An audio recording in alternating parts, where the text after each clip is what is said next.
நாட்டில் நல்லவங்க ஒருத்தர் 2 பேர் இருக்கிறதுனால தாங்க மழையே பெய்யுது அப்படின்னு சொல்கிறது உண்டு. நல்லார் ஒருவர் உளரேல் அவர் பொருட்டு எல்லாருக்கும் பெய்யும் மழை. சில சமயம் ரொம்ப பேர் திடீர்னு நல்லவங்களாகிடுவாங்க போல இருக்குது. அதனால தான் விடாமல் பேய் மழையாக கொட்டி தீர்த்துடுது. எல்லாரும் நல்லவங்களாகிட்டா உலகமே தாங்காது போல இருக்கே. அப்பப்போ ஒருத்தர் 2 பேர் நல்லவங்களாகணும். அப்போ தான் சீராக மழை பெய்யும். மாதத்துக்கு 3 பேர் நல்லவங்களானா மாதம் மும்மாரி பொழியும். இதெல்லாம் வேடிக்கை பேச்சு. இப்போ இதெல்லாம் ஒரு பக்கம் இருக்கட்டும். இப்போ விஷயத்துக்கு வருவோம். ஒரு கும்பலில் நல்லவன் யார் அப்படிங்கிறத எப்படி கண்டுபிடிக்கிறது? இதுக்கு ஒரு வேடிக்கை கதை உண்டு. என்னுடைய நண்பர் ஒருத்தருக்கு அவங்க பாட்டியம்மா சொன்ன கதையும் அது. அது என்ன கதைன்னா, ஒரு ஊரில் ஒரு சமயம் பலமான மழை பெய்ய ஆரம்பிச்சுட்டு தான். இடி மின்னல் ரொம்ப கடுமையாக இருந்திருக்குது. ஆரம்பித்த மழை வர வர கடுமையாக ஆகிட்டு இருக்குதே தவிர நிற்கிற பாடாக தெரியல. ஊர் ஜனங்கள்லாம் பார்த்தாங்க. இதுக்கு மேலேயும் வீட்டு உள்ளே இருந்தால் ஆபத்துங்கிறத புரிஞ்சுக்கிட்டாங்க. ஏன்னா வீடெல்லாம் இடிஞ்சி விழுந்துருமோங்கிற பயம். உடனே எல்லாரும் புறப்பட்டு ஊருக்கு பொதுவாக இருந்த ஒரு மண்டபத்தில் போய் தங்கிக்கிட்டாங்க. மின்னல் கடுமையாக இருந்தது. இடி எந்த நேரத்துலையும் விழலாம்ங்கிற நிலைமை. எப்போ விழலாம்னு பார்த்துக்கிட்டு இருக்குது. அந்த மண்டபத்தில் இருந்த ஜனங்கள் மனசுக்குள்ளே ஒரு பயம். நம்ம கூட்டத்தில் யாராவது ஒரு கெட்டவன் பாவம் பண்ணவன் இருந்தால் கூட இடி இந்த மண்டபத்தில் விழுந்துரும். அது எல்லாருக்கும் ஆபத்து அப்படின்னு நினச்சாங்க. சரி, இதுக்கு என்ன பண்ணலாம் அப்படின்னு யோசனை பண்ணாங்க. அந்த கூட்டத்தில் ஒரு பெரியவர் இருந்தார். அவர் ஒரு யோசனை சொன்னார். இதை பாருங்க, அதுக்கு ஒரு வழி இருக்குது. அதோ எதிர்த்தாப்பில் கொஞ்சம் தூரத்தில் ஒரு உயரமாக மரம் ஒன்று இருக்குது பாருங்கள். பொதுவாக இடி சுலபமாக விழறது அது மாதிரி உயரமான மரத்தில் தான். நம்ம கூட்டத்தில் இருக்கிறவங்க எல்லாரும் ஒவ்வொருத்தராக போய் அந்த மரத்தை தொட்டு விட்டு திரும்பி வந்துடணும். நம்மள பாவம் பண்ணவன் யாரோ அவன் அந்த மரத்தை தொடுற சமயத்தில் இடி விழுந்துடும். அவன் மட்டும் போயிடுவான். மண்டபத்தில் இருக்கிற நாமெல்லாம் பொழைச்சிக்கலாம் அப்படின்னு ஐடியா கொடுத்தார் அந்த பெரியவர். இது நல்ல யோசனையாக பட்டது. எல்லாரும் ஒத்துக்கிட்டாங்க. ஒவ்வொருத்தராக போய் அந்த மரத்தை தொட்டு விட்டு திரும்பி வந்தாங்க. இடி எதுவும் விழலை. இன்னமும் பாவம் பண்ண ஆசாமி அதை போய் தொடலை போல இருக்கு அப்படின்னு நினச்சிக்கிட்டாங்க. ஒவ்வொருத்தராக போகிறாங்க. எல்லாரும் போய் தொட்டு விட்டு வந்தாச்சு. இன்னும் ஒரே ஒரு ஆசாமி தான் பாக்கி. கடைசியாக இருந்த அந்த ஆள் பயந்துட்டான். இது வரைக்கும் இடி விழலைன்னா இப்போ என்ன அர்த்தம்? இப்போ நாம தான் பாக்கி, நாம தான் தப்பு பண்ண ஆள் போல இருக்கு அப்படின்னு நினச்சிட்டான். அதனால் துணிச்சலாக போய் தொடுறதுக்கு பயந்தான். தயங்கிக்கிட்டே இருந்தான். இருந்தாலும் மற்றவங்கள்லாம் சும்மா இருப்பாங்களா? கட்டாயப்படுத்தி கழுத்தை பிடிச்சி தள்ளாத குறையா அவனை தள்ளி விட்டாங்க. போய் தொட்டுட்டு வாடான்னு. அவன் நடுங்கிக்கிட்டே போய் அந்த மரத்தை தொட்டான். அதே வினாடி ஒரு பயங்கரமான மின்னல் இடி விழுந்துட்டுது. எங்கே விழுந்தது தெரியுமா? அந்த ஆள் மேலே இல்லை, மண்டபத்தில் விழுந்தது. மண்டபத்தில் இருந்தவங்க பூரா காலி. அந்த ஒரு ஆள் மட்டும் பொழைச்சிக்கிட்டான். இந்த ஒரு ஆளை காப்பாற்றுறதுக்காக தான் இடி மண்டபத்தில் விழாமல் இருந்திருக்குது. இதுதான் கதை. அதனால் நல்லவங்க எப்படியும் தப்பிச்சுக்குவாங்க அப்படிங்கிறது ஒரு நீதி. ஒருத்தன் அப்படி தான் தெருவில் நடந்து போய்கிட்டு இருந்தான். ரொம்ப நல்லவன். எதிரில் ஒருத்தன் சைக்கிளில் வந்துக்கிட்டு இருந்தான். அதில் மோதி இவன் கீழே விழுந்துட்டான். சைக்கிள்காரன் உடனே இறங்கி இவனை தூக்கி விட்டான். இவன் எழுந்திரிச்சு அவனை முறைச்சி பார்த்தான். அப்படி பார்க்காதீங்க சார், நீங்கள் ரொம்ப புண்ணியம் பண்ணியிருக்கீங்க, அதுதான் இப்போ சைக்கிளில் மோதிக்கிட்டீங்க அப்படின்றான். என்ன அப்படி சொல்கிறேன் நானா? இவன் 10 நிமிஷத்துக்கு முன்னாடி நான் லாரி ஓட்டிகிட்டு வந்தேன். அப்போ நீங்கள் எதிரில் வந்திருந்தீங்கன்னா என்ன ஆயிருக்கும் அப்படின்னானா அவன். ஒரு பெரிய தத்துவ சிந்தனையாளர் இருந்தார். சுவாங் சு அப்படின்னு பேர். அவருடைய மனைவி ஒரு நாள் திடீர்னு காலமாயிட்டாங்க. ஐயோ பாவம், அவர் ரொம்ப வருத்தப்படுவார். போய் ஆறுதலாக 4 வார்த்தை பேசிவிட்டு வரலாம் அப்படின்னு நினச்சிக்கிட்டு நிறைய பேர் அவரை தேடிட்டு வந்தாங்களாம். வந்தவங்களுக்கு ஆச்சரியம். ஏன்னா இவர் வருத்தப்பட்டுக்கிட்டு இருப்பார் அப்படின்னு தானே எதிர்பார்த்தாங்க. அப்படி இல்லை, தாளம் போட்டுக்கிட்டு உட்காந்துருக்கிறார். தாளத்துக்கு தகுந்த மாதிரி பாட்டு வேற பாடிக்கிட்டு இருக்கிறார். என்ன மனுஷன் அவர், கொஞ்சம் கூட கவலை இல்லாமல் இப்படி இருக்கிறாரு அப்படின்னு நினச்சாங்க. ஒருத்தர் துணிஞ்சு அவர்கிட்ட கேட்டுவிட்டார், என்னங்க இது இப்படி அப்படின்னு. அதுக்கு அவர் என்ன சொன்னார் தெரியுமா? இதை பாருங்க, என்னுடைய மனைவி பிறக்கிறதுக்கு முன்னாடி அவளுக்கு உயிரும் கிடையாது, உடலும் கிடையாது.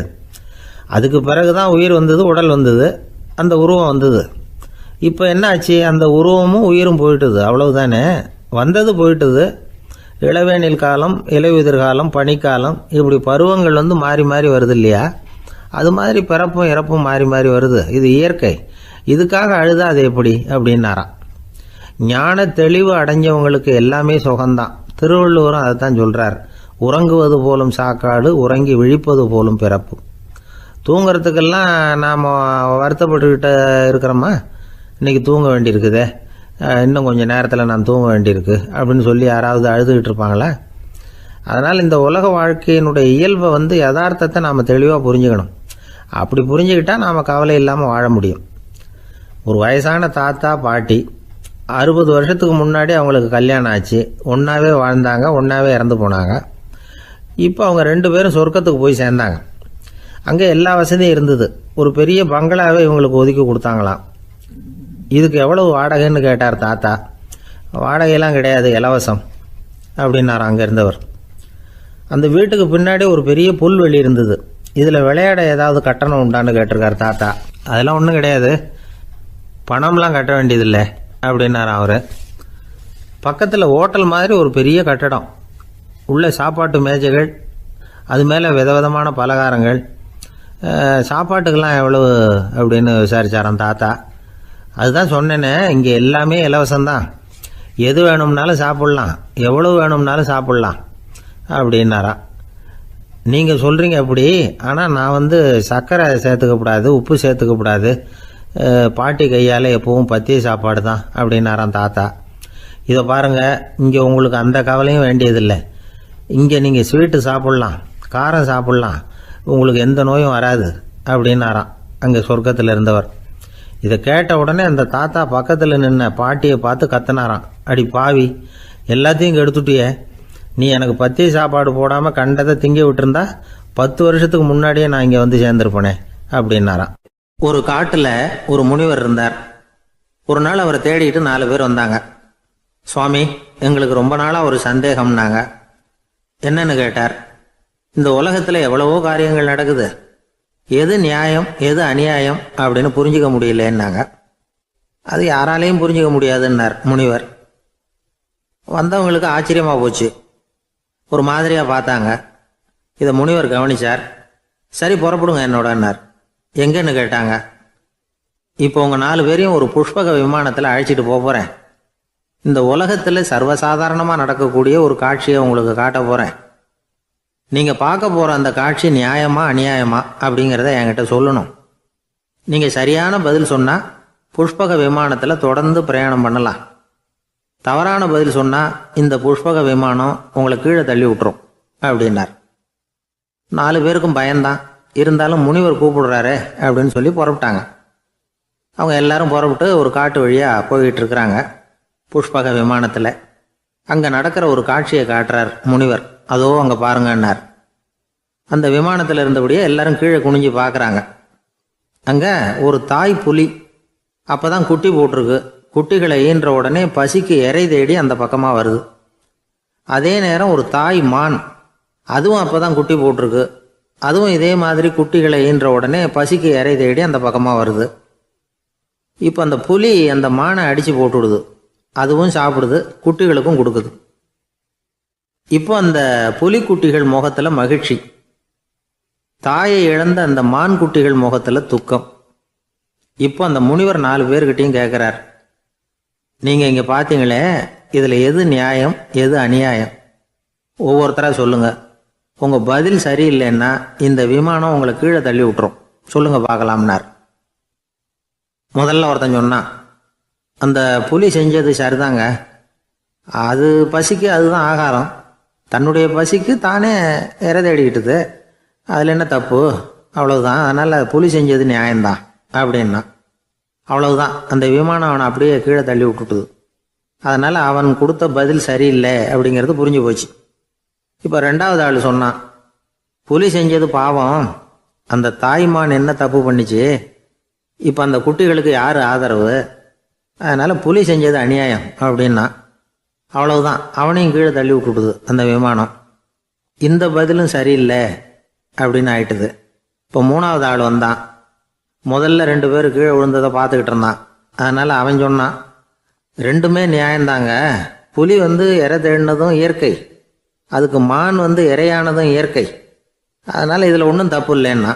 அவ்வளவுதான், அவனையும் அந்த விமானம் கீழே பிடிச்சி தள்ளி விட்டுது. இப்போ 4வது ஆள் வந்தான். முனிவர் கேட்டார், நீயாவது சொல்லுப்பா, இந்த செயலில் எது நியாயம்னார். அவன் தெளிவாக பதில் சொன்னான். அதாவது என்ன சொன்னான்னா, எனக்கு தெரியல அப்படின்னா. அவனை விமானம் கீழே தள்ளல, சௌரியமாக அழைச்சிட்டு போட்டுது. இவனும் பிரயாணம் சௌக்கியமாக பண்ணானான். ஆக இதுதான் சரியான பதிலுங்கிறத முனிவர் உணர்த்தினார். இந்த கதையிலிருந்து நாம் புரிஞ்சுக்க வேண்டியது என்னென்னா, இந்த உலகத்தில் எவ்வளவோ காரியங்கள் நடக்குது. அதெல்லாம் ஏன் அப்படி நடக்குதுங்கிறதுக்கு எப்பேற்பட்ட பண்டிதராலும் பதில் சொல்ல முடியாது. தெரியாததை தெரியாதுன்னு ஒத்துக்கிட்டா வாழ்க்கை பிரயாணம் சுகமாக இருக்கும். அதனால் தேவையில்லாத விஷயங்களை புரிஞ்சுக்கிறதுக்கு நேரத்தை செலவு பண்ணிகிட்டு இருக்கக்கூடாது. வாழ்க்கையை குழப்பிக்கக்கூடாது. வாழ்க்கைக்கு தேவையானது என்னவோ அதை மட்டும் புரிஞ்சுக்கிட்டா போதும். இந்த காலத்து ஆள் ஒருத்தன் ஒரு பெரியவரை தேடி வந்தான். ஐயா, ஒரு சந்தேகம்னா. என்ன உன்னுடைய சந்தேகம்னார். பகுத்தறிவுன்னா என்ன, விதின்னா என்ன அப்படின்னு கேட்டான். இதுக்கு அவர், இப்போ உன்னுடைய வலது காலை தூக்குன்னார். தூக்கினான். சரி, இப்போ உன்னுடைய வலது காலை கீழே இறக்காம உன்னுடைய இடது காலையும் தூக்குன்னார். தூக்கினான். பொத்துன்னு கீழே விழுந்துட்டான். பெரியவர் சொன்னார், உன்னால் ஒரு காலை தூக்க முடிஞ்சுது, அதுதான் பகுத்தறிவு. 2 கால்களையும் ஒரே சமயத்தில் தூக்குனா அடிபடும், அப்படிங்கிறது தான் விதி அப்படின்னு விளக்கம் கொடுத்தார். இவன் தன்னுடைய விதியை நொந்துக்கிட்டே இடுப்பை பிடிச்சிக்கிட்டு அங்கேருந்து நடந்து போயிட்டானான். ஒரு ஊரில் ஒரு பெரியவர் இருந்தார். ஒரு நாள் அவரை தேடி ஒருத்தர் வந்தார். ஐயா, நான் கடவுளை பரிபூர்ணமாக நம்புகிறேன் அப்படின்னார். சரி, அந்த நம்பிக்கை உனக்கு எப்படி வந்ததுன்னு கேட்டார் இவர். அவர் சொல்ல ஆரம்பித்தார். ஐயா, எனக்கு கல்யாணம் ஆகி 10 வருஷம் ஆச்சு. ஆனாலும் குழந்தை பாக்கியம் இல்லை. அதுக்கு என்ன காரணமாக இருக்கும்னு நான் யோசனை பண்ணிகிட்டு இருந்தப்போ நண்பர் ஒருத்தர் ஒரு ஆலோசனை சொன்னார். உனக்கு மதப்பற்று இல்லை, எந்த கடவுளையுமே நம்ப மாட்டேங்கிற, அதுதான் காரணம். கடவுளை நம்பு, உனக்கு குழந்தை பாக்கியம் கிடைக்கும் அப்படின்னார். அவர் அப்படி சொன்னாரே தவிர எனக்கு சந்தேகம்தான். இருந்தாலும் அவர் சொன்னபடியும் நடந்து தான் பார்ப்போமே அப்படின்னு முடிவு பண்ணேன். கடவுளை நம்ப ஆரம்பித்தேன். அந்த வருஷமே அழகான ஆண் குழந்தை பிறந்தது. எல்லாம் இறைவன் அருள் அப்படின்னார். இவர் இப்படி சொன்னதை கேட்டதும் அந்த பெரியவர் சொன்னார், நீ சொல்கிறதெல்லாம் சரிதான். இருந்தாலும் இந்த காலத்தில் எந்த ஒரு காரியமாக இருந்தாலும் அதை சோதனை செஞ்சு பார்த்துட்டு தான் ஒரு முடிவுக்கு வந்து சேர முடியும். அறிவுபூர்வமான முடிவு அதுவாக தான் இருக்கும். அறிவியல் சோதனைகள் அப்படித்தான். ஒரு குறிப்பிட்ட விஷயத்தை பற்றி எத்தனை தடவை சோதனை பண்ணாலும் ஒரே முடிவு தான் கிடைக்கணும். அதுதான் சரியாக இருக்கும். அதனால் இப்போ மறுபடியும் ஒரு சோதனைன்னார். என்ன செய்யணும் அப்படின்னு கேட்டார் இவர். கடவுள்கிட்ட ஒரு பெண் குழந்தை வேணும்னு கேளு. முதல்ல ஆண் குழந்தையை கொடுத்தது மாதிரியே இப்போ ஒரு பெண் குழந்தையையும் கொடுக்குறாரா பார்க்கலாம் அப்படின்னார். சரின்னு சொல்லி இவர் அதே மாதிரி முயற்சி பண்ணினார். அதுக்கப்புறம் அவர் இந்த பெரியவர்கிட்ட வரவே இல்லை. கொஞ்ச காலம் கழித்து இவரே அவரை தேடிக்கிட்டு போய் கதவை தட்டினார். அவர் கதவை திறந்தார். என்ன ஆச்சு, கடவுள் கண் திறந்தாரா அப்படின்னு கேட்டார். அவர், அந்த சமாச்சாரம்லாம் நமக்கு வேணாம் சார். முதல் தடவை அது ஏதோ தற்செயலாக ஏற்பட்ட ஒரு சாதகம். இப்போ நீங்கள் 2வது தடவை சொன்ன பிறகு தினமும் கடவுளை வேண்டிக்கிட்டு தான் இருக்கிறேன், ஒன்றும் நடக்கலை அப்படின்னார் ரொம்ப விரக்தியாக. ஒரே ஒரு தோல்வியில் உங்கள் நம்பிக்கையெல்லாம் பறந்து போயிடுது பார்த்தீங்களா அப்படின்னார் அந்த பெரியவர். எல்லாம் நல்ல விதமாக நடக்கிற வரைக்கும் நம்பிக்கை, எதிர்பார்த்தது தோல்வியில் முடிஞ்சுட்டுதுன்னா அவநம்பிக்கை. மற்றவர்கள் பேரில் வைக்கிற நம்பிக்கை எந்த நேரத்திலையும் விவகாரமாகி விடக்கூடிய சாத்தியம் உண்டு. நாம் நம்பிக்கை வைக்க வேண்டியது நம்மகிட்ட தான். நமக்குள்ளே இருக்கிறார் கடவுள். எனவே நம்ம பேரில் நாம் வைக்கிற நம்பிக்கை தான் உண்மையான கடவுள் பக்தி. நிபந்தனையற்ற நம்பிக்கையாக அது இருக்கணும். எல்லாம் நல்லபடியாக நடந்துக்கிட்டு இருந்தால் எந்த முட்டாளுக்கும் நம்பிக்கை வரத்தான் செய்யும் அப்படிங்கிறது ஒரு பெரியவர் கருத்து. தியானத்தின் மூலமாக தான் உனக்குள்ள ஆழமாக தோண்டுனா உன்னுடைய அடி ஆழத்தில் நம்பிக்கை வந்து அப்படி ஊற்றெடுக்கும், அதை பார்க்க முடியும் அப்படிங்கிறது பெரியவர்கள் சிந்தனை. ஒரு குழந்தை அப்பாவை பார்த்து என்னப்பா பண்ணுறேன்னு கேட்டுதான். பிரார்த்தனை பண்ணிகிட்டு இருக்கிறேன்னாரான் அப்பா. பிரார்த்தனை பண்ணுனா என்ன கிடைக்கும் அப்படின்னு கேட்டுதான் குழந்தை. எல்லாம் கிடைக்கும் அப்படின்னாரான் அப்பா. நீ வச்சிருக்கிறிய பேனா அது கூட கிடைக்குமான்னு கேட்டுதான் குழந்தை. கிடைக்குமேன்னு இருக்கார். அப்படின்னா அந்த பேனாவை என்கிட்ட கொடுத்துரு, நீ பிரார்த்தனை பண்ணி வேற பேனா வாங்கிக்கோ அப்படின்னு தான் அந்த குழந்தை. ஒரு வயசான பாட்டியும் தாத்தாவும் ஒரு பூங்காவில் உட்காந்து பேசிக்கிட்டு இருக்கிறாங்க. அவங்களுக்கு கல்யாணம் ஆகி 53 வருஷம் ஆச்சு. பிள்ளைங்கள்லாம் படித்து பெரிய பெரிய வேலையில் இருக்கிறாங்க. பேரன் பேத்திகளும் நல்ல நிலைமையில் இருக்கிறாங்க. இந்த தாத்தாவும் பாட்டியும் சிரித்து பேசிக்கிட்டு இருந்ததை ஒரு பெரியவர் பார்த்தார். அவருக்கு ஆச்சரியமாக இருந்தது. இந்த வயசுலேயும் இவ்வளவு அந்யோன்யமாக இவங்க பேசிக்கிட்டு இருக்கிறாங்களே அப்படின்னு நினச்சார்.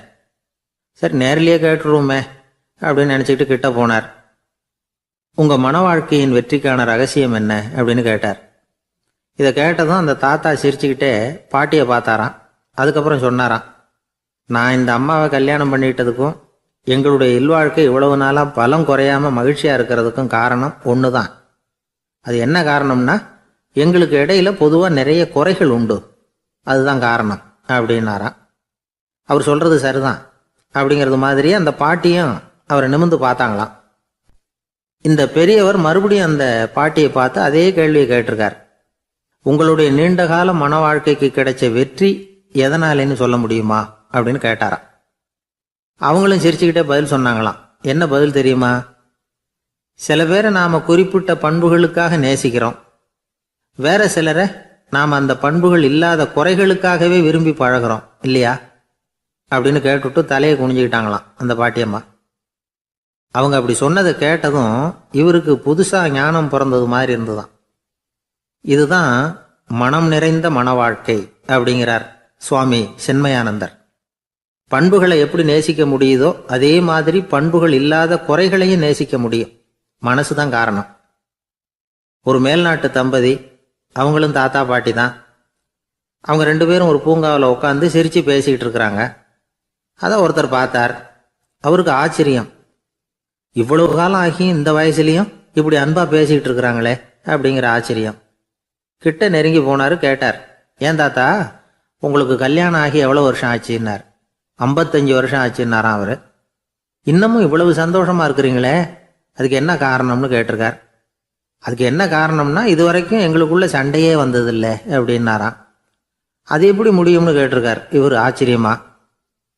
அந்த தாத்தா சொல்ல ஆரம்பிச்சாராம், இதை பாருப்பா, எங்களுக்கு கல்யாணம் ஆன புதுசுல நானும் என்னுடைய மனைவியும் ஒரு குதிரை மேலே ஏறி ஒரு காட்டு வழியா போய்கிட்டு இருந்தோம். கொஞ்ச தூரம் போனதும் அந்த குதிரை எடக்கு பண்ணிச்சு. நான் உடனே கீழே இறங்கி அந்த குதிரையை பார்த்து, இது உனக்கு முதல் தடவை அப்படின்னு மிரட்டலா சொல்லிவிட்டு ஏறி உக்காந்தேன். மறுபடியும் போனோம். கொஞ்சம் தூரம் குதிரை நல்லபடியாக நடந்து போச்சு. மறுபடியும் எடக்கு பண்ண ஆரம்பிச்சுட்டுது. நான் கீழே இறங்கினேன். கையில் இருந்த சாட்டையால் ஓங்கி ஒரு அடி கொடுத்தேன். இது உனக்கு 2வது தடவை அப்படின்னு சொல்லிவிட்டு ஏறி உக்காந்தேன். மறுபடியும் குதிரை கொஞ்சம் தூரம் நல்ல விதமாக நடந்து போச்சு. அப்புறமும் எடக்கு பண்ண ஆரம்பிச்சுட்டுது. அந்த சமயத்தில் ஒரு ஆற்று பாலத்தை கடந்து போய்கிட்டு இருக்கிறோம். நான் கீழே இறங்கினேன். என்னுடைய மனைவியையும் கீழே இறங்க சொன்னேன். அந்த குதிரையை பிடிச்சி அப்படியே ஆற்றுல தள்ளி விட்டுட்டேன். தள்ளி விட்டுட்டு, இது உனக்கு கடைசி தடவை அப்படின்னு சொன்னேன். அதை பார்த்ததும் என் மனைவி பதறி போயிட்டாங்க. போய், ஐயோ பாவம், என்ன இப்படி பண்ணிவிட்டீங்க, உங்களுக்கு மனசில் கொஞ்சம் கூட இறக்கமே இல்லையா அப்படின்னாங்க.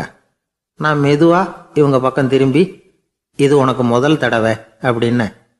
அவ்வளவுதான், அன்னையிலேருந்து இன்னைய வரைக்கும் ஒரு நாள் கூட எங்களுக்குள்ள சண்டையே வந்ததில்லை அப்படின்னு விளக்கம் கொடுத்தார் அந்த தாத்தா. கடற்கரை ஓரமா ஒரு பெரியவர் கையால மணலை கீறிக்கிட்டே உட்காந்துருக்கிறார். என்னத்தையும் தேடிட்டு இருக்கிறது மாதிரி தெரிஞ்சுது. மெதுவா கிட்டத்துல போய், என்னத்தை தேடிட்டு இருக்கிறீங்க அப்படின்னு கேட்டோம். அவரு சாவகாசமா நிமிர்ந்து பார்த்து, நிம்மதியை தேடிட்டு இருக்கிறேன்னார். நாங்க ஒரு மாதிரி ஆயிட்டோம். இருந்தாலும் சமாளிச்சுக்கிட்டு, சார் மணல்ல கிழிஞ்சல் தான் கிடைக்கும், நிம்மதி கிடைக்காது அப்படின்னோம். சரி, இன்னைக்கு வசமா நம்ம கிட்ட ஒரு ஆள் மாட்டிக்கிட்டார் அப்படின்னு நினைச்சு அவர் பக்கமா போய் உட்காந்துக்கிட்டு கதை சொல்ல ஆரம்பிச்சிட்டோம். ஒரு பெரிய மன்னர் இருந்தார். அவருக்கு எல்லா வசதியும் இருந்தது. இருந்தாலும் ஒரே ஒரு குறை. அது என்னன்னா, நிம்மதி இல்லைங்கிற குறை. அரண்மனையில தினமும் கலை நிகழ்ச்சி, நாட்டியம் எல்லாம் நடந்துகிட்டு தான் இருந்தது. இருந்தாலும் நிம்மதி இல்லை. சரி, நிம்மதி எங்க கிடைக்கும் அப்படின்னு தேட ஆரம்பிச்சார். உடனே அதுக்கான முயற்சிகள்ல தீவிரமா இறங்கினார். நாட்டில் உள்ள தத்துவ மேதைகளை எல்லாம் கூப்பிட்டுட்டு வர சொன்னார். எல்லாரும் சேர்ந்தாங்க. அவங்கள பார்த்து, நிம்மதி எங்க இருக்குது அப்படின்னு விசாரிச்சார். அவங்களுக்கு அது தெரிஞ்சா ஏன் இப்படி ராஜா முன்னாடி நின்றுட்டு இருக்க போறாங்க? ராஜாவோட கேள்விக்கு ஒவ்வொருத்தரும் ஒவ்வொரு மாதிரி விளக்கம் கொடுக்க ஆரம்பிச்சிட்டாங்க. எந்த பதிலும் ராஜாவுக்கு திருப்தி அளிக்கக்கூடிய அளவுக்கு இல்லை. சரி, போயிட்டு வாங்கன்னு சொல்லி அவங்கள எல்லாம் அனுப்பி வச்சுட்டார். ஒரு நாள் அவர் மாளிகையில உப்பருகையில நின்றுட்டு இருக்கிறார். அந்த சமயத்துல தெருவுல ஒரு பிச்சைக்காரன் ரொம்ப உல்லாசமா பாட்டு பாடிக்கிட்டே போய்கிட்டு இருக்கிறான். குரல்ல ஒரு சந்தோஷம், நடையில ஒரு மிடுக்கு. அவங்கிட்ட கொஞ்சம் கூட கவலை இருக்கிறதா தெரியல. உடனே ராஜா அதை பார்த்தார். ஏவலாளிகளை கைதட்டி கூப்பிட்டார். உடனே ஓடி போய் அந்த பிச்சைக்காரனை இங்க அழைச்சிட்டு வாங்கன்னு உத்தரவு போட்டார். இவங்க உடனே ஓடி போய் அவனை கூப்பிட்டாங்க. அரண்மனைக்கு வாழ்ந்தாங்க. அவன் வரல. அரண்மனைக்குள்ள அடி எடுத்து வைக்க மாட்டேன்னு சொல்லிவிட்டான். ராஜா கிட்ட விஷயத்தை சொன்னாங்க. அவருக்கு ரொம்ப ஆச்சரியம், இப்படி ஒரு ஆள் இருக்கிறானா அப்படின்னு. சரி, அவன் என்னதான் சொல்றான் அப்படின்னு விசாரிச்சார். இவன் மறுபடியும் தெருவுக்கு போய் கேட்டாங்க. என்ன பார்க்கணும்னா, ராஜா விருப்பப்பட்டாருன்னா அவரை வேணும்னா இங்க வர சொல்லுங்க அப்படின்னு சொல்லிவிட்டான். அதை ராஜா கிட்ட சொன்னாங்க. அவருக்கு கோபம் வரல. இவ்வளவு சுதந்திர உணர்வோடு இருக்கிறவன் சாதாரண ஆளா இருக்க முடியாது அப்படின்னு நினைச்சார். உடனே கிடுகிடுன்னு இறங்கி தெருவுக்கு வந்தார். பிச்சைக்காரங்கிட்ட போனார். நீ கவலைப்படாம சந்தோஷமா பாடிட்டு போறியே, அது எப்படி முடியுது உன்னால அப்படின்னு கேட்டார். ஏன் அப்படி கேக்குறீங்கன்னு அவன், அதுக்கு இல்ல, எனக்கு அரண்மனையில எவ்வளவோ சுகபோகங்கள்லாம் இருக்கு, இருந்தாலும் நிம்மதி இல்ல. இது ஏன்னு எனக்கு தெரியல. இந்த தேசத்துல உள்ள அறிஞர்களை எல்லாம் கூப்பிட்டு கேட்டு பார்த்துட்டேன், அவங்களுக்கும் தெரியல. உன்னை கேட்டா தெரியும்னு நினைச்சேன், அதனாலதான் சந்திக்கிறதுக்கு ஆசைப்பட்டேன். ஆனா நீ வரமாட்டேன்னுட்டியே அப்படின்னார். பிச்சைக்காரன் கடகடன்னு சிரிக்க ஆரம்பிச்சுட்டான். மகிழ்ச்சிக்கும் உங்களுக்கும் தடையா இருக்கிறது இந்த மாளிகை தான். இதை விட்டுட்டு வெளியில வந்துட்டா நிம்மதி தேடிட்டு வந்துரும்னா. நான் அரசன், எனக்குன்னு கடமைகள் இருக்கு, அதையெல்லாம் விட்டுட்டு எப்படி வர முடியும்னார் ராஜா. ரெண்டும் ஒரே நேரத்துல கிடைக்கணுங்கிறது முடியாத காரியம். உங்க சுகபோகத்துக்கு விலையாதான் உங்க நிம்மதியை கொடுத்துக்கிட்டு இருக்கிறீங்க. என்ன பாருங்க, என்கிட்ட எதுவும் இல்லை, அதனால எதுவும் போயிடுமோங்கிற பயமும் இல்ல, நிம்மதியா இருக்கிறேன் அப்படின்னா அவன். ராஜா உடனே சந்தோஷப்பட்டு தன்னுடைய மேலங்கியை எடுத்து அவனுக்கு பரிசா கொடுத்தாராம். அவன் சிரிச்சுக்கிட்டே அதை வாங்க மாட்டேன்னு விட்டானான். இதை நீங்க எனக்கு கொடுக்கறதுனால எந்த பயனும் இல்லை, அதே நேரத்துல அதை வாங்கிட்டேன்னா அடுத்த வினாடியிலிருந்து அதை எப்படி காப்பாத்துறதுங்கிற கவலை எனக்கு வந்து சேர்ந்துரும், அப்புறம் தூக்கம் வராது, நிம்மதி போயிடும் அப்படின்னானா. சொல்லிவிட்டு அவன் பாட்டுக்கு சந்தோஷமா பாடிக்கிட்டே போயிட்டான். நிம்மதி எங்க இருக்குங்கிறதையும் ராஜா தெரிஞ்சுக்கிட்டார். அந்த இடத்துக்கு தன்னால போக முடியாதுங்கிறதையும் அவர் புரிஞ்சுக்கிட்டார். இப்படி இந்த கதைய அந்த கடற்கரையில மணலை கீறிக்கிட்டே உட்கார்ந்துருந்தார அந்த பெரியவர்கிட்ட சொல்லி முடிச்சோம். அவர் முகத்துல ஒரு தெளிவு தெரிஞ்சது. எங்களை நிமிர்ந்து பார்த்தார். ரொம்ப நன்றிங்க, இப்ப எனக்கு தெரிஞ்சு போச்சு, நிம்மதி வேணும்னா அதுக்கு என்ன பண்ணணும்னு இப்ப நல்லா புரிஞ்சுக்கிட்டேன் அப்படின்னார். என்ன புரிஞ்சுக்கிட்டீங்கன்னு கேட்டோம். இனிமே இந்த பக்கம் வந்தா உங்க கண்ணுல படாத இடமா பார்த்து உட்காரணும்னு புரிஞ்சுக்கிட்டேன் அப்படின்னார். ஒரு ஊர்ல ஒரு ஆள் இருந்தான், தையல் கடை வச்சிருந்தான். அவங்கிட்ட ஒருத்தன் ஒரு சட்டை துணி எடுத்து கொடுத்து தைக்க சொல்லியிருந்தான். வர்ற சனிக்கிழமை வா, வந்து வாங்கிட்டு போ அப்படின்னு அவன் சொல்லியிருந்தான். அதே மாதிரி இவன் வந்தான். அவன் தச்சு வச்சிருந்த சட்டையை கொடுத்தான். இவன் வாங்கி அங்கேயே போட்டு பார்த்தான். கை நீளம் ஒண்ணுக்கு ஒண்ணு வித்தியாசமா இருந்தது. வலது கை இடது பக்கத்தை விட நீளம் குறைச்சலா இருந்தது. அவன் முணுமுணுக்க ஆரம்பிச்சுட்டான், என்ன இது இப்படி தைச்சுட்டியேன்னு.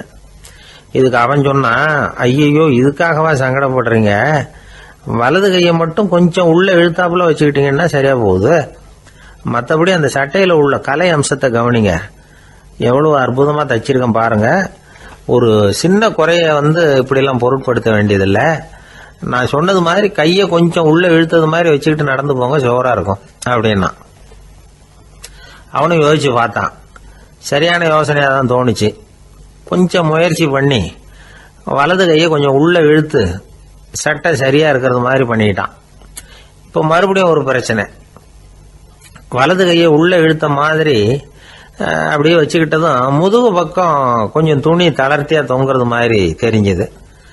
என்ன இது, முதுகு பக்கம் துணி குவிஞ்சுட்டுதே, தொங்குதே அப்படின்னா மறுபடியும், அடடா இதுக்காகவா கவலைப்படுறீங்க, உடம்ப அதுக்கு தகுந்த மாதிரி கொஞ்சம் வளைச்சிக்கிட்டா சரியா போடுது, இதுக்காக அந்த அழகான தையலை பிரிச்சு அதுல உள்ள கலை அம்சத்தை கெடுக்கிறதுக்கு என் மனசு இடம் தரல, எவ்வளவுக்கு தளர்த்தியா இருக்கோ அவ்வளவுக்கு கொஞ்சம் உடம்ப வளைச்சி அப்படி குனிஞ்சது மாதிரி போங்க போதும் அப்படின்னா.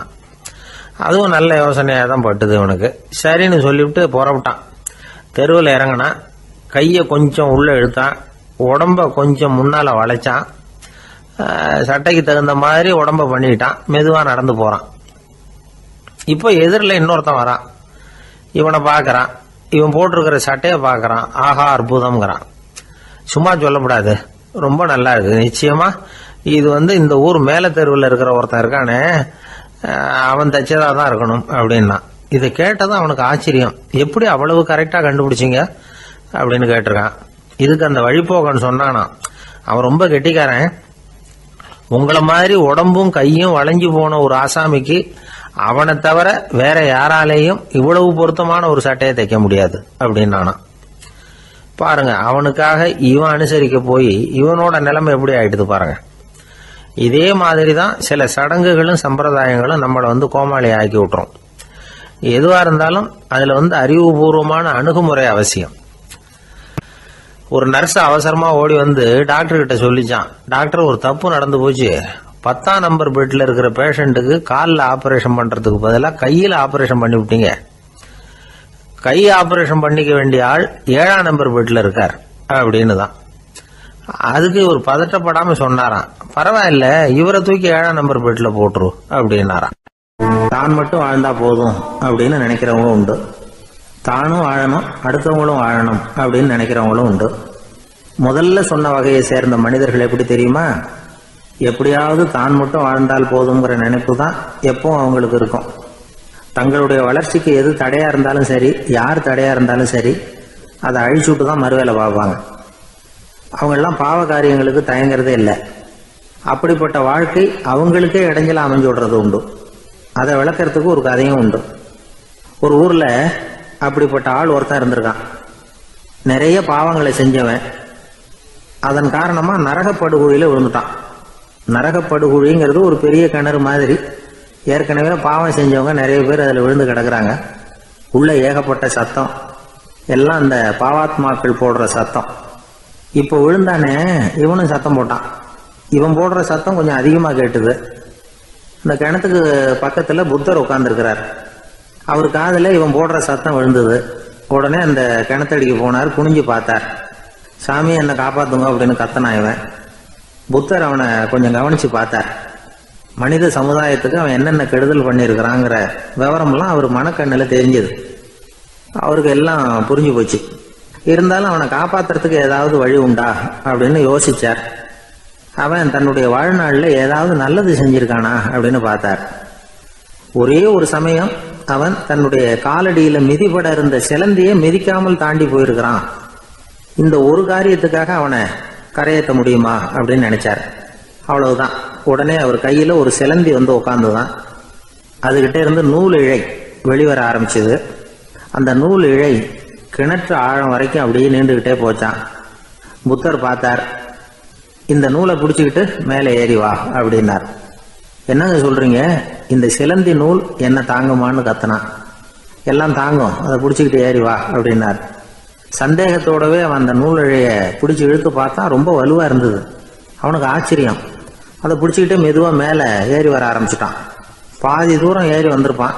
அப்போ அவன் காலுக்கு கீழே ஏதோ சத்தம். என்னன்னு குனிஞ்சு பார்க்கறான். கீழே கிடந்தவங்க சில பேரும் அந்த நூலை பிடிச்சி மேலே வந்துக்கிட்டு இருக்கிறாங்க. இவனுக்கு கோபம் வந்துட்டுது. தன்னுடைய இடுப்புல வச்சிருந்த கத்தியை எடுத்து தன்னுடைய காலுக்கு கீழே நூல் இழையை அப்படியே வெட்டி விட்டுட்டான். இனிமே நாம மட்டும்தான் மேலே ஏறி வந்துடணும் அப்படின்னு நினைச்சுக்கிட்டான். ஆனா நடந்தது என்ன தெரியுமா? மொத்த நூல் இழையும் அப்படியே அருந்து கீழே விழுந்துட்டுது. அவனும் பொத்துன்னு கீழே விழுந்துட்டான். மறுபடியும் கத்த ஆரம்பிச்சுட்டான்.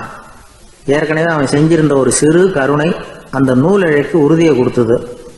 இப்போ அவன் செஞ்ச பாவம் அந்த நூல் இழைய வலுவிழக்க செஞ்சுட்டுது. அடுத்தவங்களும் வாழணுங்கிற எண்ணம் அவனுக்கு இருந்திருந்தா இப்போ அவனும் கரையேறி வந்திருப்பான், மற்றவங்களும் சௌக்கியமா வந்து சேர்ந்திருப்பாங்க.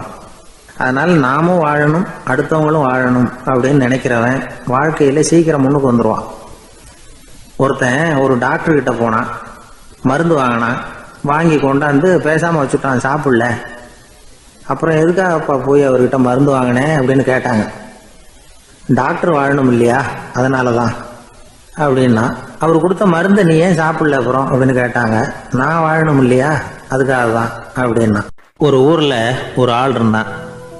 அவன் ஒரு நாள் கோயிலுக்கு போனான். கடவுள்கிட்ட வேண்டிக்கிட்டான், எனக்கு ஒரு 1,00,000 ரூபா நீ கொடுத்தா நான் உன் சன்னதியில் ஒரு தேங்காய் உடைக்கிறேன் அப்படின்னு வேண்டிக்கிட்டான். கடவுள் பார்த்தார். உடனே அவன் கண் முன்னாடி தோன்றினார். இந்தா நீ கேட்ட 1,00,000 ரூபாய் அப்படின்னு சொல்லி அவன் கையில் பணத்தை கொடுத்துட்டு மறைஞ்சிட்டார். இவனால் நம்பவே முடியல. இவ்வளவு சுலபமாக கிடைக்கும்னு தெரிஞ்சிருந்தா அனாவசியமாக ஒரு தேங்காய் உடைக்கிறேன்னு வேண்டியிருக்க வேண்டியது இல்லையே அப்படின்னு நினச்சான்.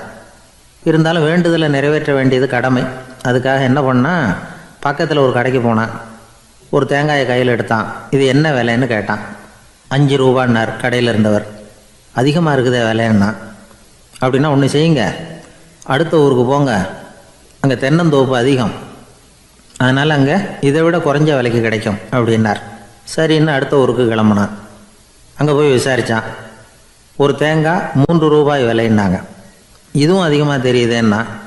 அப்படின்னா ஒன்று செய்ய, அதோ அந்த ஆற்று ஓரமாக ஒரு தென்னை மரம் இருக்கு பார், அதில் நீயே ஏறி பறிச்சுக்கோ, ஒரு தேங்காய்க்கு 1 ரூபா கொடுத்தா போதும் அப்படின்னார் அந்த தோப்புக்கு சொந்தக்காரரு.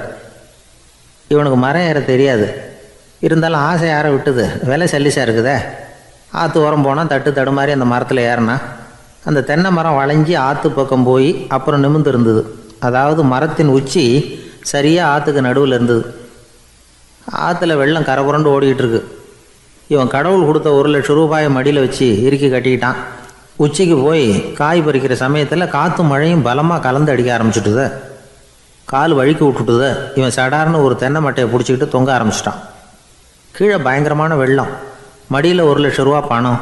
என்ன செய்கிறதுன்னு தவிக்கிறான். இந்த சமயம் கரையில் ஒரு யானைப்பாகன் யானையை குளிப்பாட்டிக்கிட்டு இருக்கிறான். அது அவன் கண்ணில் பட்டுது. ஐயா ஒரு உதவின்னு கத்துனான். அவன் என்ன செய்யணும்னு கேட்டான்.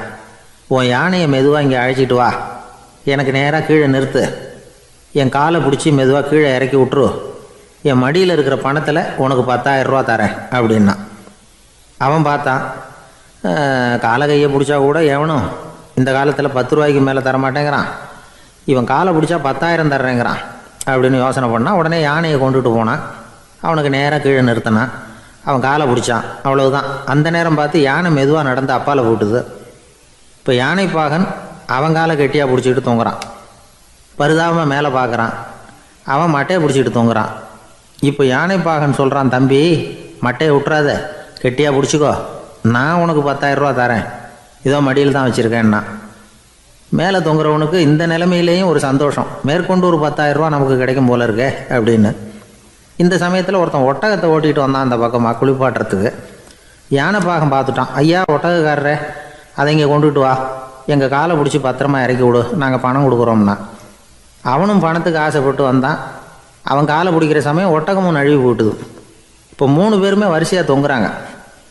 ஒட்டகக்காரன் கத்துறான், தம்பி மட்டையை விட்டுறாத, கெட்டியாக பிடிச்சிக்கோ, நான் என் மடியில் இருக்கிற 5,000 உனக்கு தந்துடுறேன்னா. மேலே தொங்குறவனுக்கு இன்னமும் சந்தோஷம், இவனும் பணம் தர்றேங்கிறான் அப்படின்னா இன்றைக்கி நமக்கு மொத்த பண வரவு எவ்வளவு அப்படின்னு ஒவ்வொன்றா கூட்டி பார்க்க ஆரம்பித்தான். மனக்கணக்கு சரியாக வரல. அதனால் அப்படியே விரலை விட்டு எண்ண ஆரம்பித்தான். அவ்வளவுதான். மட்டையை விட்டுட்டு கை நழுவி வந்துட்டுது. 3 பேரும் பொத்துன்னு ஆற்றுல விழுந்தாங்க. படாத பாடுபட்டு தட்டு தடுமாறி கரைக்கு வந்து சேர்ந்தாங்க. 3 பேர் மடியில் இருந்த பணமும் ஆற்றோட போட்டுது. பேராசை பெருநஷ்டம் அப்படின்னு ஒரு பழமொழி இருக்குல்ல, அதை விளக்கறதுக்காக சொல்லப்பட்ட கதை இது. இந்த காலத்தில் ஒருத்தர் ஒரு நீச்சல் குளத்தில் நீச்சல் அடிச்சுக்கிட்டு இருக்கிறார். காவலுக்கு இருந்தவர் அதை கவனிச்சுட்டார். கரையிலேருந்து சத்தம் போட்டாராம், இதோ பாருங்க, இங்கே ராத்திரி 8 மணிக்கு மேலே நீச்சல் அடிக்கிறது சட்டப்படி குற்றம், அதுக்கு அனுமதி கிடையாது, தெரியாதா உங்களுக்கு அப்படின்னாராம். இதுக்கு அவர், ஐயையோ நான் நீச்சல் அடிக்க வந்தவன் இல்லைங்க, சும்மா சுற்றி பார்க்க வந்தவன், தடுமாறி குளத்தில் விழுந்துட்டேன், நீச்சல் தெரியாது, அதனால் தத்தளிச்சுக்கிட்டு இருக்கிறேன் அப்படின்னு கத்துனாராம். கரையில் இருந்தவர் பார்த்தார். ஓ அப்படின்னா சரி, அதுக்கு ஒன்றும் தடை இல்லை அப்படின்னு சொல்லிவிட்டு அவர் பாட்டுக்கு நடந்து போயிட்டாராம். அசோக மன்னர் வந்துகிட்டு இருக்கார். அவருடைய ஆலோசகர்கள் எல்லாம் பக்கத்தில் வந்துகிட்டு இருக்கிறாங்க. அந்த சமயத்தில் எதிரில் ஒரு புத்த பிக்ஷு வர்றார். அசோகர் பார்க்கிறார். ஓடி போய் அவர் காலில் விழுந்து வணங்குறார். அசோக மன்னரின் தலை அந்த புத்த துறவியின் பாதத்தில் பட்டுக்கிட்டு இருக்கு. பக்கத்தில் நின்றுகிட்டு இருந்த அமைச்சருக்கு இது ரொம்ப சங்கடமா போச்சு. ரொம்ப வருத்தப்பட்டார்.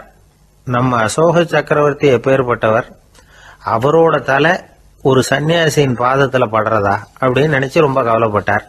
அரண்மனைக்கு திரும்பினதும் அமைச்சர் மெதுவாக ஆரம்பிச்சார். அரசே, எனக்கு ரொம்ப வருத்தமா இருக்குது அப்படின்னார். எதுக்குன்னார் மன்னர். அசோக சக்கரவர்த்தியின் தலை, அதாவது அந்த சிரம் ரொம்ப மதிப்புமிக்க ஒன்று, அது ஒரு சன்னியாசியின் காலில் படலாமா அப்படின்னார். அசோகர் பதில் சொல்லல, சிரிச்சார், போயிட்டார். அதுக்கப்புறம் ஒரு சரியான சந்தர்ப்பத்துக்காக காத்துக்கிட்டு இருந்தார். ஒரு நாள் அமைச்சரை கூப்பிட்டார். எனக்கு 3 தலைகள் வேணும் அப்படின்னார். சொல்லுங்க, கொண்டுகிட்டு வரேன் அப்படின்னார் அமைச்சர். அசோகர் சொன்னார், முதல்ல எனக்கு தேவையானது ஒரு ஆட்டின் தலை, 2வது ஒரு புலியின் தலை, 3வது ஒரு மனிதனின் தலை. இதுதான் அசோகர் கேட்டது. எங்க இருந்தாலும் கொண்டு வாங்கன்னார். அமைச்சர் புறப்பட்டார். ஆட்டுத்தலை புலித்தலை கிடைச்சிட்டுது. அப்புறமா ஒரு சுடுகாட்டுக்கு போய் ஒரு மனித தலையும் சேகரம் பண்ணிட்டு ராஜா கிட்ட வந்துட்டார். அரசே, உங்கள் ஆணைப்படி 3 தலைகளையும் கொண்டு வந்திருக்கிறேன்னார். அசோகர் பார்த்தார். ரொம்ப நல்லது, இப்ப இது 3ஐயும் எடுத்துக்கிட்டு போய் சந்தையில வித்துட்டு வாங்க அப்படின்னார். அமைச்சர் அதுகளை எடுத்துக்கிட்டு சந்தைக்கு போனார். முதல்ல ஆட்டுத்தலை நல்ல விலைக்கு வித்து போச்சு. நல்ல விலை கொடுத்து வாங்கிட்டு போட்டாங்க. அடுத்தபடியா புலி தலைய ஒருத்தர் வாங்கிட்டார்.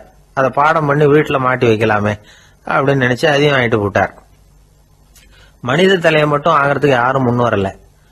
எல்லாரும் அதை பார்த்துட்டு விலகி போக ஆரம்பிச்சாங்க. அமைச்சர் திரும்பி வந்தார். அரசே, இந்த தலையை மட்டும் யாரும் வாங்க மாட்டேங்கிறாங்க அப்படின்னார்.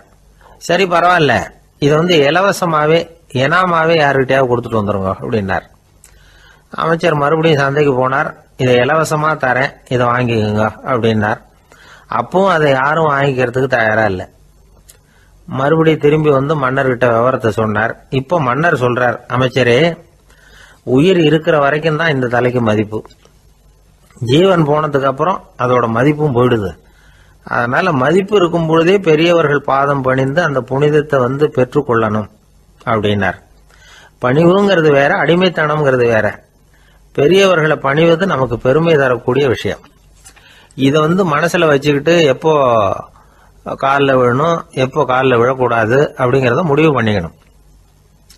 ஒரு சாதாரண ஆள் நடந்து வந்துகிட்டு இருந்தார். எதிரில் வந்த ஒரு பெரிய மனுஷன் ஓடி போய் அவர் காலில் விழுந்து தன்னுடைய தலையை அவர் பாதத்தில் கொண்டு போய் வச்சார். கொஞ்ச நேரம் கழிச்சு எழுந்திரிச்சு வந்துட்டார். வந்த பிறகு இவரை கேட்டேன், ஏன் திடீர்னு ஓடி போய் அந்த ஆளு காலில் விழுந்தீங்க அப்படின்னு. அவர் போட்டிருக்கிறது என்னோட காணாம போன செருப்பான்னு கண்டுபிடிக்கிறதுக்காக அப்படி விழுந்தேன் அப்படின்னார். ஒரு ஊர்ல ஒரு பெரியவர் இருந்தார். அவர் ஒரு குரு. அவர் தொடர்ந்து தியான கூட்டங்கள் நடத்துவார். அந்த கூட்டத்தில் கலந்துக்கிறதுக்காக பல ஊர்கள்ல இருந்து சீடர்கள் நிறைய பேர் வருவாங்க போவாங்க. ஒரு நாள் அங்கே கூட்டம் நடந்துகிட்டு இருக்குது. அந்த சமயத்தில் சீடர்களில் ஒருத்தன் என்னத்தையே திருடி விட்டான். மற்ற சீடர்கள் அதை கவனிச்சுட்டாங்க. இவன் ஆப்பிட்டுக்கிட்டான். கூட்டம் முடிஞ்ச பிற்பாடு இவன் திருடின விஷயத்த அந்த பெரியவர்கிட்ட போய் சொன்னாங்களாம். அவர் கவனத்துக்கு கொண்டுகிட்டு போனாங்க. ஆனால் அவர் இதை காதிலே போட்டுக்கல, கண்டுக்கவே இல்லை. போய் சொன்ன சீடர்களுக்கெல்லாம் ஏமாத்தமாக போயிட்டுது. என்ன இது, இவ்வளவு தூரம் நாம் கண்டுபிடிச்சி போய் சொல்கிறோம், அவர் கண்டுக்கவே மாட்டேங்கிறாரே அப்படின்னு ஒரு மாதிரி ஆயிட்டாங்க. இருந்தாலும் அதை பற்றி ஒன்றுமே சொல்லிக்கல, பேசாமல் இருந்துட்டாங்க. கொஞ்ச நாள் ஆச்சு. அதே ஆள் மறுபடியும் ஒரு திருட்டில் மாட்டிக்கிட்டான். சீடர்கள் மறுபடியும் அந்த குரு கிட்ட விஷயத்த சொன்னாங்க. அவர் அப்பவும் வழக்கம் போல சும்மாவே இருந்துட்டார். இவர் இப்படி இருக்கிறத பார்த்ததும் அந்த சீடர்களுக்கு கோபம் வந்துட்டுது. உடனே அந்த சீடர்கள்லாம் ஒன்று கூடி பேசினாங்களாம். எல்லாருமா சேர்ந்து ஒரு விண்ணப்பம் தயார் பண்ணாங்க. அதை குருநாதர்கிட்ட கொண்டுட்டு போய் கொடுத்தாங்க. அந்த விண்ணப்பத்தில் இவங்க என்ன எழுதியிருக்கிறாங்க தெரியுமா? குருநாதர் அவர்களே, உடனே திருடனவன் மீது சட்ட நடவடிக்கை எடுக்கணும். நீங்கள் அப்படி அவனை இங்கே சேர்க்கக்கூடாது. நீங்கள் சேர்த்தீங்கன்னா நாங்கள் இங்கே இருக்கிறத பற்றி யோசிக்க ஆரம்பிச்சிருவோம். அவனை இந்த மடத்தை விட்டே துரத்தி பண்ணணும். நீங்கள் அவனை வெளியில் அனுப்புங்க, இல்லைன்னா நாங்கள் அத்தனை பேரும் வெளியில் போயிடுறோம். இப்படி தான் அந்த விண்ணப்பத்தில் எழுதியிருக்கிறாங்க. குரு அந்த விண்ணப்பத்தை வாங்கி படித்து பார்த்தார். அதுக்கப்புறம் அதை எழுதின அத்தனை பேரையும் கூப்பிட்டாரு. எல்லாரும் இப்படி வாங்கன்னாரு. வந்தாங்க. இப்படி என் எதிரில் உட்காருங்கன்னார். உட்காந்தாங்க. அப்புறம் சொன்னார், இதை பாருப்பா, நீங்கள் எல்லாரும் புத்திசாலிகள். உங்களுக்கு எது நல்லது எது கெட்டதுங்கிறது நல்லா தெரியும். நீங்கள் மேற்கொண்டு ஏதாவது படிக்கணும்னு நினச்சா வேறு எங்கே வேணும்னாலும் போகலாம். அதுக்கு நான் தடை சொல்ல மாட்டேன். ஆனால் உங்களால் குற்றம் சாட்டப்பட்ட அவன் இருக்கானே, அவன் எப்படின்னா அவனுக்கு எது நல்லது எது கெட்டதுங்கிறதெல்லாம் தெரியாது. அதனால தான் திருடுறான். நீங்கள் சொல்கிறது மாதிரி அவனை அடித்து துரத்தி விடுறோம்னு வச்சுக்கோங்க, அவனுக்கு எப்படி நல்லது கெட்டது தெரியும்? அவனுக்கு அதை யார் சொல்லி கொடுக்கறது? அதனால் இங்கேயே இருக்கட்டும், அதுதான் சரி. இதுக்காக நீங்கள் எல்லாரும் என்னை விட்டுட்டு போனாலும் சரி, அவனை நான் விரட்ட மாட்டேன் அப்படின்னு விட்டாரான். இவ்வளவையும் திருடனை அந்த சீடன் கேட்டுக்கிட்டே இருந்திருக்கான். அவன் கண்களில் கண்ணீர். அப்படியே எழுந்திரிச்சு வந்தான். குரு காலில் விழுந்தான். அவன் கண்ணீரில் அவனது தீமை கழுவப்பட்டது அப்படிம்பாங்க. அதாவது சீடர்களுக்கு அந்த குருவோட பெருமை அப்போ தான் புரிஞ்சுதான். ஒரு நல்ல ஆசிரியர் இருக்காருன்னு வச்சுங்க, நல்லா படிக்கிற பையனுக்கு தான் பாடம் சொல்லி கொடுப்பேன்னா அது என்ன பெரிய விஷயமா? மோசமாக படிக்கிறவனையும் மாற்றி காட்டுறேங்கிறது தான் பெருமை. இந்த காலத்து குரு ஒருத்தர் ஒரு ஆசிரமம் வச்சு நடத்திட்டு வந்தார். நிறைய பேர் தினம் வருவாங்க போவாங்க. ஒரு நாள் ஒருத்தன் வந்தான். அந்த குரு முன்னாடி போய் நின்னான். ஐயா, என்ன உங்கள் சீடனாக ஏற்றுக்கணும்னா. அந்த குரு நிமிர்ந்து பார்த்தார். உன்னுடைய நோக்கம் என்னன்னு கேட்டார். ஐயா, உங்ககிட்ட கொஞ்ச நாள் இருந்தேன்னா நல்ல பழக்க வழக்கங்களை கற்றுக்கலாம். அதுக்கப்புறம் வெளியில் போய் ஒரு நல்ல தொழில் தொடங்கி வாழ்க்கையில் முன்னுக்கு வரணுங்கிறது தான் என்னோட நோக்கம் அப்படின்னா.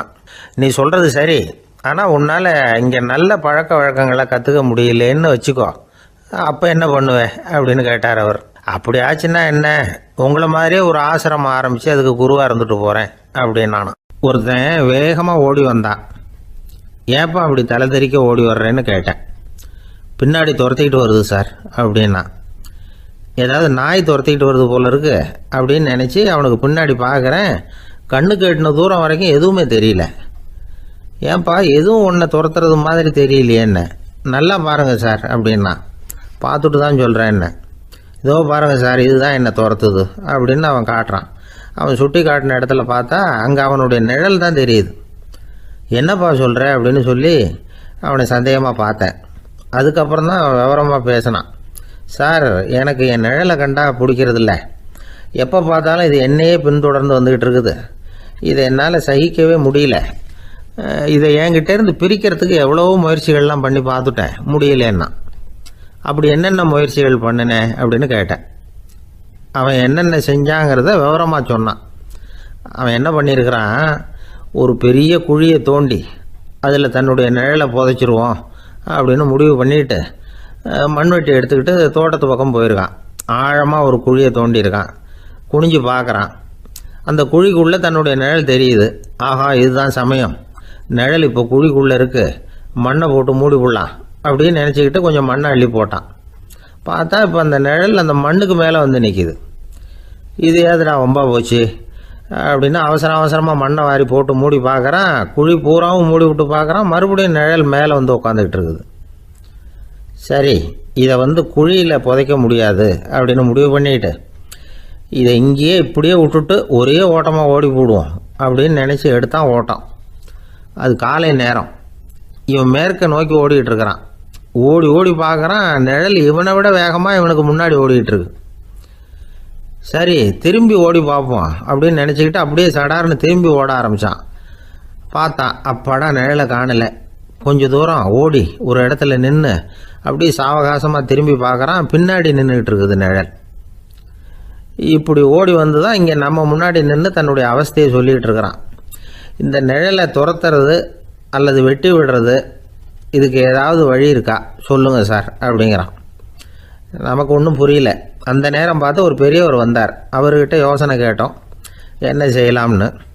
அவர் சொன்னார், இந்த பாருப்பா, நீ அங்கேயும் எங்கேயும் ஓடாத, அப்படியே கீழே படுத்துக்கொண்டார். அது நல்ல உச்சி வேலை. அவன் அப்படியே கீழே படுத்துக்கிட்டான். இப்போ அப்படி இப்படின்னு திரும்பி பார்க்குறான், நிழலை காணலை. அவன் இப்போ தான் நிம்மதியாக இருந்தான். இப்போ அந்த பெரியவர் சொன்னார், எல்லா மனிதர்களுமே இப்படி தான் ஓடிக்கிட்டு இருக்கிறாங்க.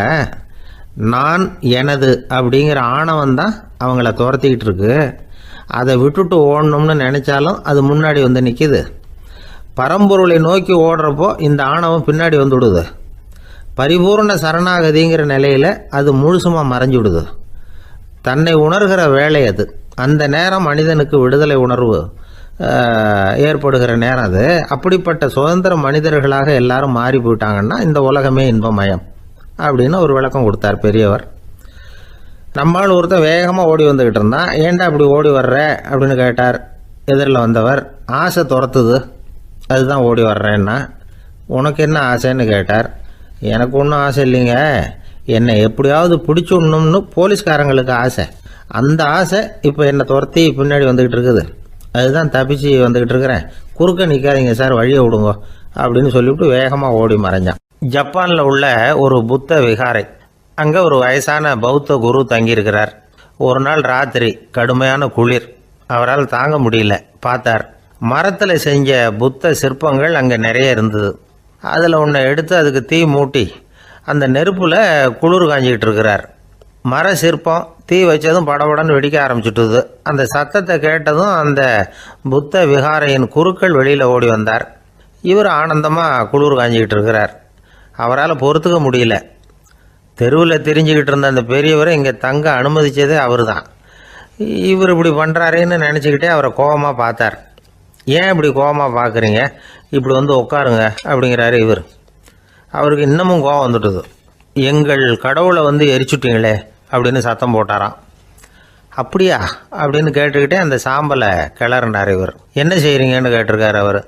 நான் எலும்புகளை தேடுறேன்னாராம். நீங்கள் ஒரு பைத்தியம், இது ஒரு மர சிற்பம், இதில் எலும்புகள் கிடையாது அப்படின்னாராம். அவருக்கு கோபம் வந்துட்டுது. உடனே வெளியில் போங்கன்னு கத்தியிருக்கார். வெளியில் தள்ளி கதவையும் சாத்தி விட்டாராம். மறுநாள் காலையில் கதவை திறந்து பார்த்தா அந்த வயசான பெரியவர் ஒரு மைல்கல் மேலே சில காட்டு பூக்களை வச்சு புத்தம் சரணம் கச்சாமின்னு சொல்லிக்கிட்டே இருக்கிறார். இவருக்கு சந்தேகமாக போட்டுது. கிட்ட போனார். என்ன செஞ்சுக்கிட்டு இருக்கீங்கன்னு கேட்டார். இது என்னுடைய காலை நேர பிரார்த்தனைனாராம். நிஜமாகவே நீங்கள் ஒரு பைத்தியமாக தான் இருக்கணும், ஏன்னா அது ஒரு மைல்கல் அப்படின்னாராம். இப்போ அந்த பெரியவர் சொன்னாராம், நீங்கள் ஒரு மரத்தை புத்தராக நினைக்கும் பொழுது நான் ஏன் ஒரு மைல்கல்ல புத்தராக நினைக்கக்கூடாது? நான் புத்தரை எரிக்கலாம், ஏன்னா அவரை நான் நேசிக்கிறேன். அந்த சிற்பம் மரத்தால் ஆனதுங்கிறது எனக்கு தெரியும். நான் ஒரு மைல்கல்லை தொழலாம், ஏன்னா அது எனது பூக்களை தாங்குது. நான் இந்த மைல்கல்லுக்குள்ளே மறைஞ்சிருக்கிற புத்தரை பார்க்குறேன். யாராவது ஒரு சிற்பி இதை சிலையாக்கினாதான் நீங்கள் புத்தரை பார்க்க முடியும். அன்னைக்கு ரொம்ப குளிராக இருந்தது. நான் எனக்குள்ளே இருக்கிற புத்தரையும் பாதுகாக்கணும். உள்ளே இருக்கிற புத்தரை காப்பாற்றுறதுக்காக வெளியில் உள்ள புத்தரை எரிக்கலாம், அதில் ஒன்றும் தப்பு இல்லை. அது அவருடைய போதனையிலேயே இருக்குது. உனக்குள் ஜோதியாக இரு அப்படிங்கிறது அவருடைய போதனை. என்னுடைய புத்தர் குளிரில் நடுங்கிட்டு இருந்தார். அந்த மர சிற்பங்கள் வெயில் மழையில் உணர்ச்சி இல்லாமல் இருந்தது, அதனால் அப்படி பண்ணினேன். ஆனால் நீங்கள் என்ன பண்ணீங்க? நான் ஒரு மர புத்தரை எரிச்சதுக்காக உயிருள்ள புத்தரை வெளியில் தள்ளி கதவை சாத்தினீங்க அப்படின்னாராம் அந்த பெரியவர். உண்மையான பக்திங்கிறது இதுதான். அதாவது உனக்குள் ஜோதியாக இரு அப்படின்னு புத்தர் சொன்னார் இல்லையா, அது மாதிரி தனக்குள் ஜோதியாக இருக்கிற இந்த காலத்து ஆசாமிகள் நிறைய பேர் உண்டு. எப்பவும் போதையிலேயே இருக்கிறவங்க. ஒரு நாள் நடு ராத்திரி ஒரு மது கடையில் ஒரு ஆள் அங்குள்ள சிப்பந்திகள் கிட்ட கேட்டுக்கிட்டு இருக்கிறான். மறுபடியும் இந்த கடை எப்போ திறப்பாங்கன்னு கேட்டானா. நாளைக்கு காலையில் 8 மணிக்கு திறப்பாங்க அப்படின்னு நானும் அங்கே இருந்த ஆள். அவன் திருப்பி திருப்பி அதையே கேட்டுக்கிட்டு இருக்கான். இவனுக்கு பதில் சொல்லி சொல்லி அழுத்து போச்சு. அதான் சொல்கிறேன் ஐயா, நாளைக்கு காலையில் வா அப்படின்னாங்களாம். அதுக்கு இவன், நான் வர்றதுக்காக கேட்கலையா, நேத்திக்கு வந்தவன் உள்ளேயே மாட்டிக்கிட்டேன், வெளியில் போகிறதுக்காக கேட்டேன் அப்படின்னு நானும். ஒரு ஏரி ஓரமாக 2 பசங்க நடந்து போய்கிட்டு இருக்கிறாங்க. அதில் ஒருத்தன் பணக்கார வீட்டு பையன், இன்னொருத்தன் ஏழை.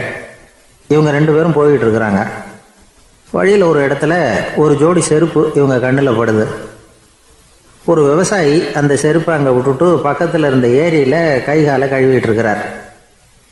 உடனே அந்த பணக்கார பையனுக்கு ஒரு ஐடியா. அவன் சொன்னானா, டேய், இப்போ ஒரு வேடிக்கை செய்யலாம். அந்த செருப்பு 2ஐயும் தூக்கி எட்டத்தில் வீசி எரிஞ்சிருவோம். அந்த ஆள் பார்த்துட்டு செருப்பை தேடி அல்லாடுவான், அங்கேயும் இங்கேயும் ஓடுவான், திருன்னு முழிப்பான். அதை பார்த்து நாம் ரசிக்கலாம், நல்ல தமாஷா இருக்கும் அப்படின்ட்டுருக்கான். இப்படி சொல்லிவிட்டு அந்த செருப்புகளை தூக்கிறதுக்கு போனானா. கொஞ்சம் பொறு அப்படின்னானா அந்த ஏழை பையன். ஏன்னு கேட்டிருக்கான் அவன். இப்போ அந்த ஏழை பையன் சொன்னானா, நீ சொல்கிறது ஒன்றும் வேடிக்கை கிடையாது. உன்னோட செருப்பு தொலைஞ்சா உன் அப்பா உடனே உனக்கு வேறு செருப்பு வாங்கி கொடுத்துருவார். ஆனால் அந்த ஆளுக்கு இந்த செருப்பு தொலைஞ்சதுன்னா வேறு புதுசாக வாங்கிறதுக்கு வாயையும் வயத்தையும் கட்டி பணத்தை சேர்க்க வேண்டியிருக்கும். அதனால் நான் ஒரு வேடிக்கை சொல்கிறேன், அது மாதிரி செய், அது இன்னமும் தமாஷா இருக்கும் அப்படின்னானா. எப்படி அது சொல்லுன்றிருக்கான் அவன். செருப்பு 2ம் அது இருக்கிற இடத்துலையே இருக்கட்டும். உன் சட்டப்பையிலிருந்து ஒரே ஒரு ரூபா நாணயத்தை எடு. அதை அந்த செருப்பு மேலே அதோட குதிகால் பகுதியில் வச்சுட்டு நாம் 2 பேரும் அந்த மரத்துக்கு பின்னாடி ஓடி போய் மறைஞ்சு நின்றுக்குவோம். அப்புறம் பாரு வேடிக்கையே அப்படின்னா. அதே மாதிரி ரூபா காசு செருப்பு மேலே வச்சுட்டு இவங்க 2 பேரும் மறைஞ்சு நின்றுக்கிட்டாங்க.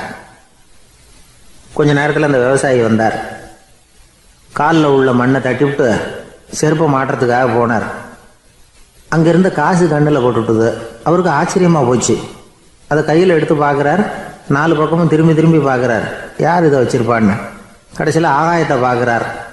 ஆண்டவா, இது உன்னோட கருணை தான். நீ தான் யாரோ புண்ணியவான் மனசில் தர்மம் பண்ணுற எண்ணத்தை உண்டாக்கி இருக்கிற.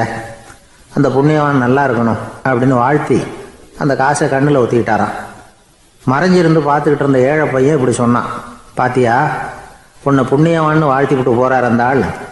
அவருக்கும் சந்தோஷம், அதை பார்த்து நமக்கும் சந்தோஷம். உனக்கு ரூபாங்கிறது ஒரு பெரிய விஷயம் இல்லை, ஆனால் அதனால் நமக்கு கிடைச்சிருக்கிற மகிழ்ச்சி ரொம்ப உயர்வானது அப்படின்னு நானும். வேடிக்கையும் கிண்டலும் இது மாதிரி அடுத்தவங்களுக்கு இடைஞ்சலாக இல்லாமல் இருக்கணும் அப்படிங்கிறார் கலைவாணர். ஆனால் பாருங்கள், அவருக்கே இடைஞ்சலாக வர்ற விஷயங்களை கூட அவர் வேடிக்கையாக தான் எடுத்துக்கிட்டாராம். ஒரு தடவை ஒருத்தர் கலைவாணர்கிட்ட வந்து, ஐயா என் குழந்தை செத்து போச்சு அப்படின்னு சொல்லி அழுதாராம். உடனே இவர் அவருக்கு 100 ரூபா பணத்தை கொடுத்து, இந்தாங்க அடக்கம் செய்யுங்க அப்படின்னு சொல்லி அனுப்பி வச்சாராம். 1 வருஷம் கழிச்சு மறுபடியும் அதே ஆள் வந்திருக்கார். இவர் மறந்துருப்பாருங்கிற நினைப்புல, அண்ணே என் குழந்தை இறந்து போச்சுண்ணே அப்படின்னாராம். இவர் மறுபடியும் 100 ரூபா கொடுத்து ஆறுதல் சொல்லி அனுப்பி வச்சாராம். 7-8 மாசம் கழிச்சு மறுபடியும் அதே ஆள் வந்திருக்கார். அவர் வாயை திறக்கிறதுக்கு முன்னாடியே இவர் 100 ரூபாய் அவர் கையில வச்சு, போன 2 தடவை தான் குழந்தை செத்து போச்சு, இந்த தடவையாவது அதை சாகாம காப்பாத்தி விடு அப்படின்னு சொல்லி அனுப்பி வச்சாராம். அதுக்கப்புறம் அந்த ஆள் வர்றதே இல்லையா. எனக்கு தெரிஞ்ச ஒருத்தர் இருக்கார். அவர் ஒரு பெரிய காவல்துறை அதிகாரி, ரொம்ப கண்டிப்பானவர். அவரை கண்டாவே எல்லாரும் பயப்படுவாங்க. அப்படிப்பட்டவர் வீட்டுக்கு போனால் அப்படியே அடியோட மாறிடுவார். அங்கே போய் பார்த்தீங்கன்னா குழந்தைகளோட குழந்தையா அவர் விளையாடிக்கிட்டு இருப்பார். அலுவலக சமயத்தில் பார்த்தீங்கன்னா குதிரை முதுகில் அவர் உட்காந்துருப்பார். வீட்டில் பார்த்தீங்கன்னா அவர் முதுகில் குழந்தை உட்காந்துருக்கும். அவர் குதிரை மாதிரி போயிட்டு இருப்பார். இது எப்படிங்க முடியுது உங்களால் அப்படின்னு கேட்டாங்க. அது ஒன்றும் இல்லை, இங்கே வீட்டுக்கு வந்த உடனே என்னோட மனசை தனியாக எடுத்து வச்சிருவேன் அப்படின்னார். அது என்னங்க உங்கள் சட்டப்பையிலையா இருக்குது மனசு, அது தனியாக எடுத்து வைக்கிறதுக்கு அப்படின்னு கேட்டாங்க. அப்படி இல்லைங்க, இது ஒரு பயிற்சி, மனப்பயிற்சி, அவ்வளவுதான் அப்படின்னார். இப்படி சமயம் பார்த்து மனசை தனியாக வச்சுவிட தெரிஞ்சவங்க வாழ்க்கையில் எப்பவும் உற்சாகமாக இருப்பாங்க அப்படிங்கிறது பெரியவங்க கருத்து. ஒரு டாக்டர் ஆஸ்பத்திரியில் இருக்கிற வரைக்கும் டாக்டராக இருக்கலாம். அவர் மனைவிகிட்டையும் அவர் டாக்டராக இருக்க வேண்டிய அவசியம் இல்லை. ஒரு வக்கீல் வந்து கோர்ட்டில் இருக்கிற வரைக்கும் வக்கீலாக இருக்கலாம். வீட்டுக்கு வந்ததுக்கு அப்புறமும் வக்கீலாக இருக்க வேண்டிய அவசியம் கிடையாது. வீட்டில் வந்து குழந்தைகள்கிட்ட விளையாடும் பொழுதும் அதுகள்கிட்ட ஃபீஸு கேட்டுக்கிட்டு இருக்கக்கூடாது. நாம் எப்படி இருக்கணும்னு பெரியவங்க சொல்கிறாங்கன்னா, மனசோட சேரக்கூடாதான். அப்படி சேராமல் வாழ்க்கையை கவனிக்கணுமா. மனசை அப்படியே தனியாக எடுத்து பக்கத்தில் வச்சுடணும். அப்படின்னா அதை அப்படியே தூக்கி எறிஞ்சுடு அப்படின்னு அர்த்தம் இல்லை. ஏன்னா மனசுங்கிறது நமக்கு உபயோகப்படக்கூடிய ஒன்று தான். எப்போ எப்போ அது தேவையோ அப்பப்போ எடுத்து உபயோகப்படுத்திக்கணும். தேவைப்படுறப்போ எடுத்து கண்ணாடியை மாட்டிக்கிறோம்ல, படிக்கும் பொழுது கண்ணாடி தேவைப்படுது, எடுத்து மாட்டிக்கிறோம் இல்லையா. அது மாதிரி கணக்கு போடுறதுக்கு மனசு தேவை. கடைக்கு போய் ஒரு பொருள் வாங்குகிறோம், காசு கொடுக்குறோம், மீதி சில்லறை சரியாக இருக்கா அப்படின்னு எண்ணி பார்த்து வாங்க வேண்டியிருக்கு. அந்த சமயத்தில் மனசை எடுத்து தனியாக வச்சுட்டேன் அப்படின்னு சொல்லிட்டு இருக்கக்கூடாது. பரீட்சைக்கு படிக்க வேண்டியிருக்குது, படித்ததையெல்லாம் அப்படியே நினைவில் வச்சுக்க வேண்டியிருக்கு. அந்த சமயத்தில் மனசை தூக்கி எறிஞ்சுட்டேன் சார் அப்படின்னு சொல்லிட்டு இருக்கக்கூடாது. அப்படி சொன்னால் பரீட்சை நம்மளை தூக்கி எறிஞ்சிடும். அதனால் தேவைப்படுறப்போ மனசை உபயோகப்படுத்தணும், தேவையில்லாதப்போ அதை தனியாக ஓய்வு எடுத்துக்க விட்டுடணும். இப்படி நாம் பழக்கப்படுத்திக்கிட்டா வாழ்க்கைங்கிறது நமக்கு புதுசாக தெரியுமா. மனசுக்கும் ஒரு சக்தி கிடைக்கும். எந்திரங்களுக்கு ஓய்வு கொடுக்குற மாதிரி மனசுக்கும் ஓய்வு கொடுக்கணும், இல்லைன்னா அது களைச்சி போயிடும். குழந்தைகள் மனசை சுமந்துக்கிட்டு இருக்கிறது இல்லை. இது முதியவர்கள் குழந்தைகள்